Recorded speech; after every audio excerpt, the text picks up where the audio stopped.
On the evening of May 3rd, 2007, in the quiet resort of Praia da Luz, Portugal, a mystery began that would capture the attention of the entire world. A 3-year-old girl named Madeleine McCann vanished from her family's holiday apartment without a sound, without a trace.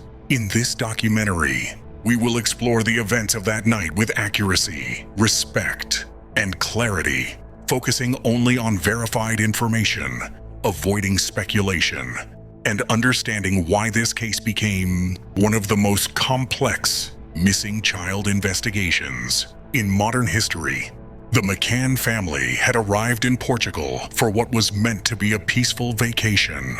The Ocean Club Resort was popular among families, offering pools, apartments, and play areas. Madeleine, the eldest of 3 siblings, enjoyed exploring the resort. Everything seemed normal. Warm weather, friendly travelers, and a calm environment that made the family feel safe. No one could have imagined how drastically their holiday would change. During the first days of the holiday, the children played, swam, and spent time at the resort's kids' club. The adults relaxed with their friends, sharing meals and conversations. The resort felt familiar, almost predictable. The kind of place where parents let their guard down. This atmosphere of comfort would later be questioned by investigators, but at the time, it felt perfectly safe. On the evening of May 3rd, the adults decided to dine at a restaurant within the resort complex, just a short walk from their apartments. The children were put to bed around 7 p.m., and the group agreed on a system. Every 20 to 30 minutes, one adult would return to check on the kids. It was a routine they had followed earlier in the holiday, something that felt simple and responsible, a decision that would later be heavily analyzed. Around 9:05 p.m., the first check was made. Everything appeared normal. Lights were low, the children were sleeping, and the apartment was quiet. Over the next half hour, more checks followed. Nothing seemed out of place. But investigators would later revisit these early moments, questioning timelines, observations, and every detail leading up to the moment Madeleine was discovered missing. At around 9:30 p.m., another check was made, but this time, something was slightly different. The bedroom door, which had earlier been left slightly open, seemed to be open wider. At that moment, nothing appeared alarming. The assumption was that one of the children might have moved in their sleep, causing airflow, but this small detail, unnoticed at the time, would later become one of the most analyzed clues in the case. At around 10 p.m., when another check was made, everything changed. The room was unnaturally quiet. The window was open. The shutter, which was previously closed, was raised. Madeleine's bed was empty. What began as a peaceful vacation instantly turned into a parent's worst nightmare. A missing child, and no clear sign of what had happened. Panic spread quickly. Friends, resort staff, and other guests began searching around the resort. Flashlights cut through the darkness as people shouted Madeleine's name. Every pathway, every corner, every garden was checked at least once. Yet there was no sign of her. The minutes felt like hours, and the uncertainty thickened with each passing moment. The Portuguese police were alerted, but their arrival and the initial response would later spark international criticism. The scene was not immediately sealed. Neighbors entered the apartment, windows were touched, and potential evidence was disturbed. What could have been a controlled crime scene slowly turned into a chaotic environment. A mistake investigators and experts would later call one of the biggest setbacks of the case.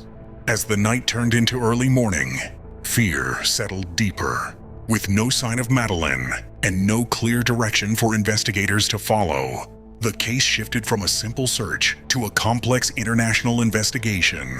What happened during those missing minutes? Who had access to the apartment? And why were there so few clues? These questions would shape the future of the entire case. By the next morning, international media had already arrived.